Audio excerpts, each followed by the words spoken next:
The Black Phone, directed by Scott Derrickson and written by C. Robert Cargill, plunges you into a suffocating darkness where a lone black rotary phone is both savior and curse. Phony Blake, a 13-year-old boy, wakes tied to a rusty radiator beneath a swinging bulb of doom. One ring breaks the stillness. No dial tone, just a distant, breathy whisper in the cold, silent dark. The masked predator known only as the Grabber doesn't hunt for ransom. He stalks wayward children, dragging them to a hidden basement beneath the city's streets. He strips them of light and voice, leaving them to wilt in fear while the world above remains blissfully unaware. But this basement harbors a fractured lifeline. When the Black Phone rings, it channels the voices of the Grabber's past victims, ghostly allies who mapped escape routes with frantic urgency. They point Finney to secret keys behind loose bricks, a metal hook lodged beneath floorboards, a trapdoor's hidden latch. Driven by spectral guidance, Finney claws at plaster, pries up floorboards, inches toward freedom. Every echo of his captor's return tightens the coil of terror, each revelation a fragile promise of salvation. The Black Phone isn't mere shock horror, it's a lesson in listening. When all seems lost, it asks, when the world goes silent, whose voice will pull you back from the edge?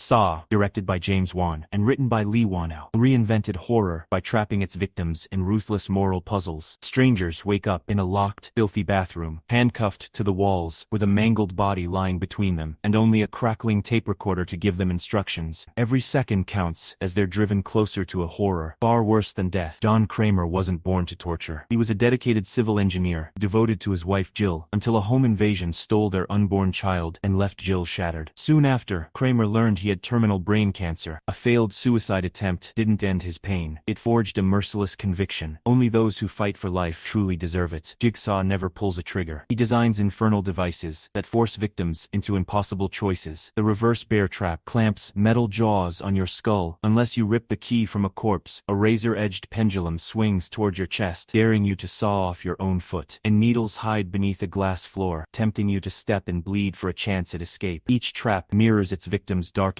sin, greed, betrayal, addiction, while the ticking clock amplifies panic into terror. To Kramer, suffering is the ultimate lesson. He edits victims' final screams into chilling sermons on gratitude, molding disciples like Amanda Young and Mark Hoffman to spread his doctrine. Yet their growing ambition twists his original intent, turning justice into darker vengeance. Saw isn't gore for gore's sake. It's a psychological crucible. It asks, how far would you go to survive? And when the nightmare ends, what horrors will you carry with you?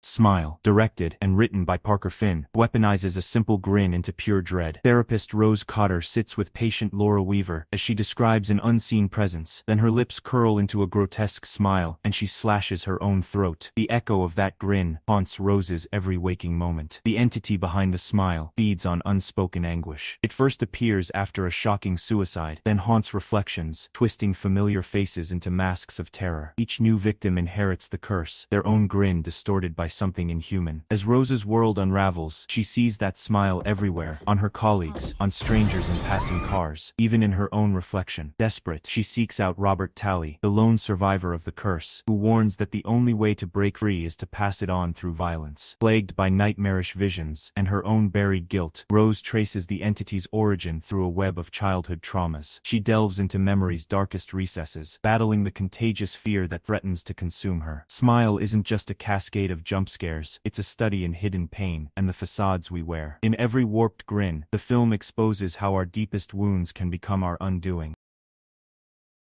Insidious, directed by James Wan and written by Lee Whannell, drags you from a picture-perfect home into a realm where the living and the dead collide. Josh and Renee Lambert move their family into a quiet suburban house, only to watch their son Dalton slip into a mysterious coma after a fall in the attic. Doctors find no physical cause, but the real danger lies elsewhere, an astral dimension known as the Further. Dalton's spirit drifts among restless souls, hunted by a red-faced demon that feasts on fear and despair. Back in the waking world, ghostly disturbances escalate, distorted whispers in empty rooms, objects hurled by unseen hands, and fleeting silhouettes at dusk. Desperate, the Lamberts call on psychic Elise Rainier, who senses a malevolent force feeding on Dalton's lost soul. Elise leads Josh into an out-of-body journey through the Further, where time contorts and nightmares take form. Racing through shadowed halls, they confront the lipstick-faced demon in a battle to reclaim Dalton's spirit before it's lost forever. Insidious isn't just a parade of jump scares, it's an exploration of grief, guilt, and the fragile boundary between worlds. Every flicker of light and sudden gust of cold reminds us that some doors should never be opened.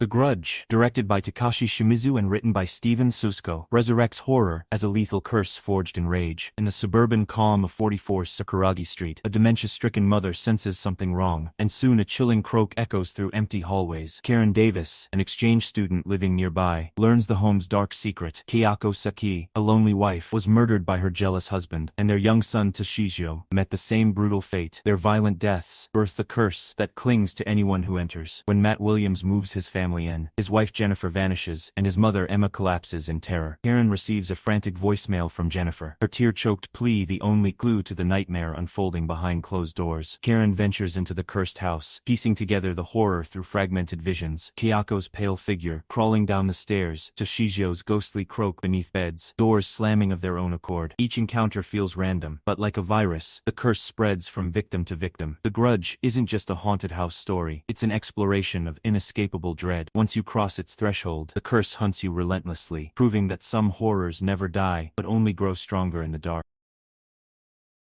Final Destination, directed by James Wong and written by Jeffrey Reddick, transforms an ordinary flight into a premonition of doom. On the airport tarmac, high school senior Alex Browning is gripped by a vision of Flight 180 disintegrating in midair. Panicking, he forces a handful of classmates through the emergency exit, and moments later the plane erupts into a ball of fire. The handful of survivors, including the guarded Clear Rivers, should feel relief. Instead, each narrow escape becomes the chilling prologue to a new horror, unsettling chain reaction accidents that snatch them one by one. A loose nail gun, a hanging elevator cable, a runaway carjack. Every bizarre incident unfolds exactly in the order Alex foresaw. Convinced he can rewrite fate, Alex partners with Clear to scour daily life for hidden clues. Traffic lights, coffee spoons, stray wires, all become potential omens as they race desperately to intervene. Their tense gambits repel death for a heartbeat, but only draw its attention tighter, proving that each miracle is fragile borrowed time. In desperation, they turn to William Bloodworth, a cryptic mortician who explains that death's design is unbreakable. His grim warning is simple: escaping once merely moves you down the list, closer to your inevitable end. Final Destination transcends its flair for inventive kills. To examine the terror of inevitability, it asks whether knowing the future grants power, or simply magnifies fear, when every victory only redraws the path to doom. In this relentless chase, foreknowledge proves the deadliest trap of all. Candyman, directed by Bernard Rose and written by Clive Barker, turns a simple urban legend into a relentless force of vengeance. Graduate student Helen Lyle dares to test the myth. Stand before a mirror, whisper Candyman 5 times, and he appears. What begins as a scholarly experiment in Chicago's decaying Cabrini Green towers spirals into a hunt for survival. Daniel Robitaille was once a gifted black painter in post-Civil War America, the son of a freed slave whose talents earned him entry into elite circles. Love for a white woman's daughter sealed his fate. A jealous mob lynched him, tearing off his hand and burying him alive. His dying curse transmuted into the specter known as Candyman, forever bound to the sweet sting of honeyed revenge. Summoned by belief, Candyman glides through mirrors and shadows, his hook gleaming as he slaughterously reclaims the doubting. Victims hear the buzz of bees, his eternal companions, before a single violent swipe ends their lives. Each murder spreads the legend, a contagious nightmare that thrives on fear and retelling. Helen races to piece together the truth, but every glimpse of her own reflection tightens the noose. As disbelief fractures into terror, she learns that myth is more powerful than fact. And once Candyman walks the earth, belief becomes the deadliest trap. Candyman isn't just a ghost story, it's a dark meditation on trauma, racism, and the stories we must confront, lest they consume us.